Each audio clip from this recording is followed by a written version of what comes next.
Hello everyone, it's Mark Chalero, the owner of MS Classic Cars, and today is October 26th, 2022, and what I am doing is a paint meter explanation and also presentation.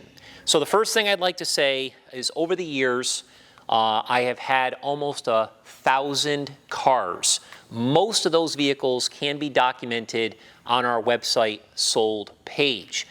Obviously, with all those cars, I have a lot of experience looking at cars that have been painted, cars that have not been painted, etc. But one thing I've learned, people's opinion is always different when you're comparing cars that have had paint work to cars that have not had paint work. I've had experts that argue on certain cars and so forth. Many years ago, they came out with what's called an electronic paint meter. What this does is it takes people's opinion and it kind of puts it to bed because the paint meter never lies. So we have a 1970 Ford Mustang Mach 1 that I classified as a survivor. Again, some people think it might not be a survivor because it's had some replacement parts over the years, but I bought it from the original family that had it for 52 years. They told me, and there's no reason to doubt them, that the car has never been painted. I don't think it's ever been painted, and the paint meter says the car has never been painted. So we're gonna today go around my showroom. We're gonna use the paint meter on all the classic cars that we have here today. So let me explain real quickly how the paint meter works. If we were looking at a newer car, really these are designed for newer cars, so dealerships can know if cars have had paint work, even if it doesn't show on the Carfax report. This paint meter here on a new car typically registers between like a 2, I've seen them a little bit lower than a 2 on a new car, but for the most part, a 2 as high as maybe an 8.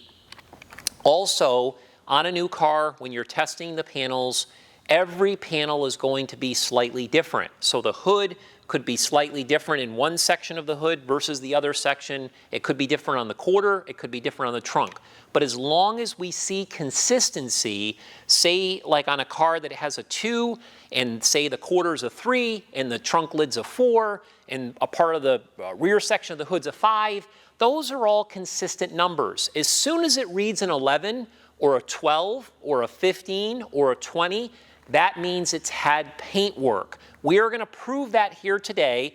Again, the higher the number on a classic car doesn't mean anything other than the sense that the paint has had more fill to make them as straight as possible, which is very, very common in the classic car industry. So again, don't be concerned about any of these cars that have higher numbers. It's just what it is. So let's start off with this car.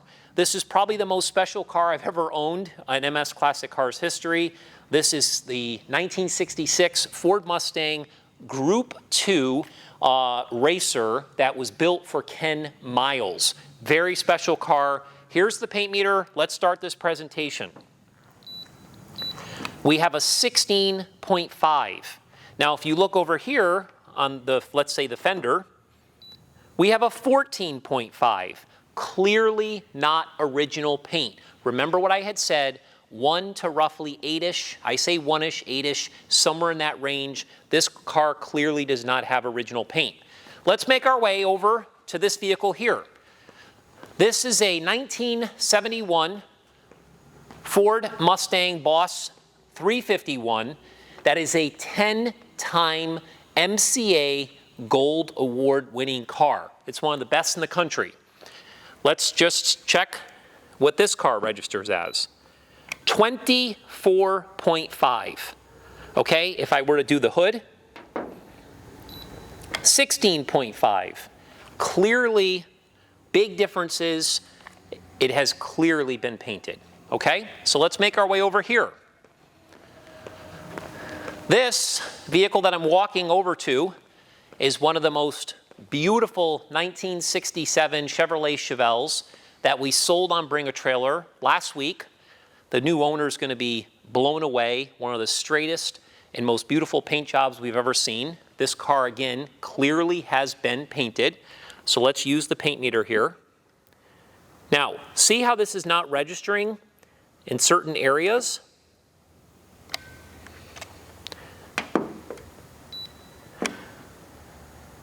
That means it's higher than what the paint meter even registers. So let's come over here, which again is nothing to be concerned with. It's just the way it is. Again, these are readings that we're getting. Again, that's common with classic cars. This car doesn't have any readings. We make our way over to this very special 1970 Chevrolet Chevelle SS Tricentennial Edition, one of only 8 in the world known to exist per Jerry McNeish, who's the expert in the world of Chevelles and Camaros. This car registers a 25.5. So again, I'll put it on the hood. Again, it doesn't read just like that car, which is very normal, okay? This is normal. You can see some of the best cars in the country sometimes go off the chart with the paint meter. Let's make our way over here. This is a 1965 Chevrolet Biscayne. This is one of only 20 ever built with a 409 400 horsepower engine. Again, a gorgeous restoration. 15.0. Clearly the car has had paint work. The hood, 16.5. Again, it's had paint work. We move over to this vehicle. This is a beautiful restoration. This is a 1977 GMC Jimmy. It's a K1500 4x4 that again has spectacular bodywork and paint. The hood does have a wrap on it. This is actually a wrap. So sometimes the paint meter can get thrown off with wraps, but you can clearly see it's a 13.0. If I were to touch the fender here, you can see it's a 9.0. So you can see the differences, how they're not consistent, but clearly it's been painted. If I were to come over here as an example and touch this side of it, it's showing a 17.5. Once again, nowhere near consistent. It has been painted. Let's make our way over to this vehicle. This is a 1965 Sunbeam Tiger MK1. This is a beautiful car, top 5 in the country as far as conditions concerned. 17.5, 13.0. Again, inconsistent numbers. It's clearly been painted. Now, let's make our way over to this vehicle here, which is the reason that I'm doing this presentation. I just showed you a Shelby, a Boss, a Chevelle, another Chevelle, a Biscayne, a Jimmy, a Tiger, all different makes and models. We come over to this vehicle here that has original paint. We're going to actually do it on the fender that some people would question because there is a little bit of overspray in the inner fender and firewall, which I'm going to get into in a minute. But let's go ahead and touch this fender here. We have a 3.5. A 3.5. Okay? You clearly see the difference. Over here, on the hood, a 1.5. So I'm going to open this up, and I'm just going to show you. If you were to look at this with the naked eye, no high definition light or anything, you don't really see any overspray. Okay? You don't see it. If I were to pull a light out and shine a light or take a picture with a really good camera like we've done in the gallery, you will see some of the overspray that people are discussing. That overspray, again, it's normal to see that. On the firewall you might see a little. Inner fenders you might see a little. Chevrolet, if you look at vehicles from the 80s or the 90s, like an IROC Z Camaro, you will notice that the firewall has all the overspray from the factory. We've seen it with so many cars over the years. I even made a comment on this particular vehicle here that it actually has a drip. A drip. This was not a drip from a body shop. This is a drip from the manufacturer when it was new. These cars were far from perfect when they were new.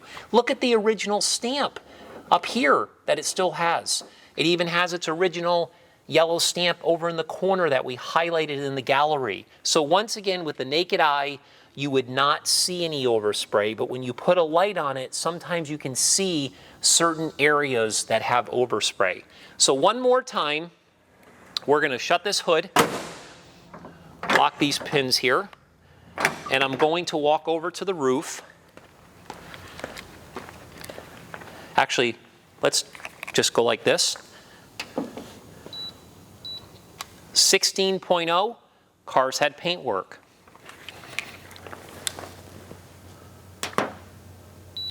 2.0,